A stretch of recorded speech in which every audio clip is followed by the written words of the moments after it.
you believe the movies, we may one day have lasers capable of blowing up buildings and vaporizing people. We may have to wait for the future for that, but today we do have lasers that are powerful enough to sear flesh and even cut through steel. What's amazing is that a laser is just a beam of light, just like this flashlight. But I've yet to see a flashlight that can cut through steel. So what makes laser lights so powerful? Well, let's go back to our flashlight. It produces white light. White light actually contains a number of colors. If you shine white light through a prism, the prism will break the light into its component colors. These colors make up what's called the visible light spectrum, the only type of light we can see. What separates the colors from each other is their wavelength. Light at the violet end of the spectrum has a shorter wavelength than the light at the red end of the spectrum. A laser, on the other hand, is monochromatic, which means it produces only one wavelength of light. But how do you produce a single wavelength of light? One way would be to run an electric current through a gas. Actually, we do this all the time.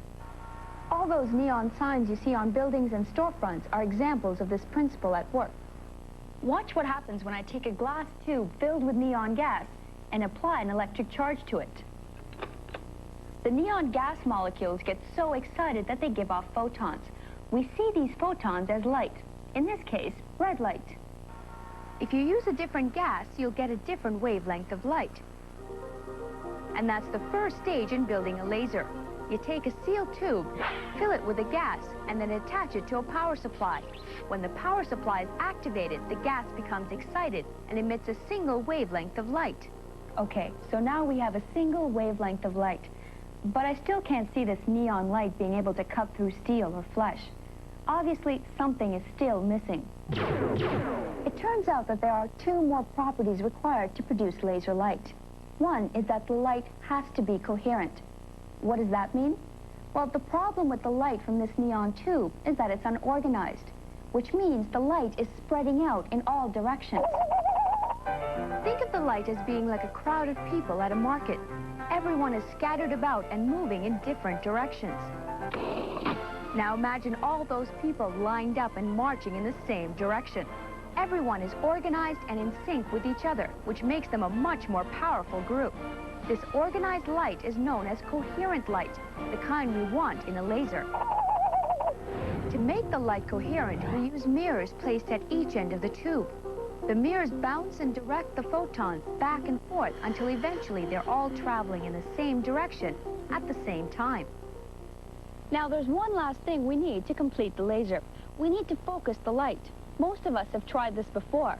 You take a magnifying glass and use the sun to burn some leaves. What we're doing is using the lens of the magnifying glass to focus some of the sun's energy into a small, intense spot of light. We do the same thing in a laser. As the coherent light leaves the tube through an opening in the mirror, it gets focused by a lens into a very tiny beam of light. And that's the third stage to building a laser, focusing the coherent beam of monochromatic light.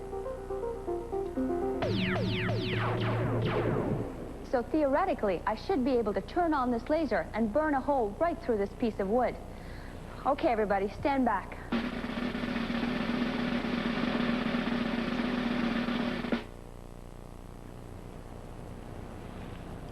So why didn't the laser burn the wood? Well, not all lasers are created equal. This is a helium neon laser. It's the same type of laser we use to scan barcodes at a retail store. So let's step over here and take a look at this baby. We get a much different result with this laser.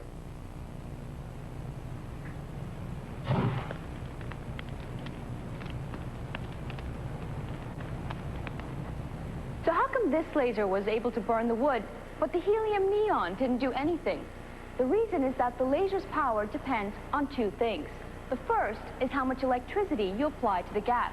The more energy you put into the tube, the more excited the gas molecules become, and the more photons they get released. The second factor is which gas you use. This is due to the fact that each gas produces its own wavelength of light when its molecules get excited. For example, when this helium neon gas gets excited, it produces a red light, which isn't powerful enough to burn me. This laser, on the other hand, contains carbon dioxide. The difference is that when carbon dioxide gets excited, it produces a wavelength of light outside the visible light spectrum, called infrared. We can't see infrared, but we can sure feel it. The heat produced by a carbon dioxide laser is so intense, it's the laser of choice to cut through steel. And that's the secret to lasers. Depending on which gas you use and how much energy you apply to the gas, you can custom design lasers to perform a wide variety of tasks.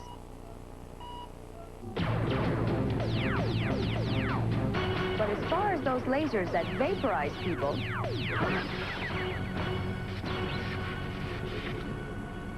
well, that only happens in the movies.